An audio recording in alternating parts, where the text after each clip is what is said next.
Pilnīgi jauna Cupra no salona pie mums, kā šis auto izskatās no apakšas. Redzam šūvi mastiks, redzam arī vieglu pretrūs aizsardzību, šāda mīksta vaska kārtiņa arī, teiksim, gan simboliska.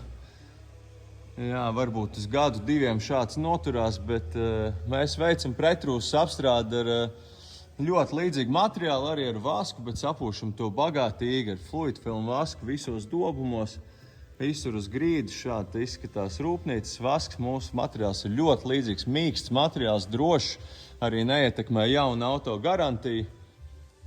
Aizsargā uz daudziem gadiem, apstrādājam visu grīdu, visu apakšu, visu šādus te dobumus.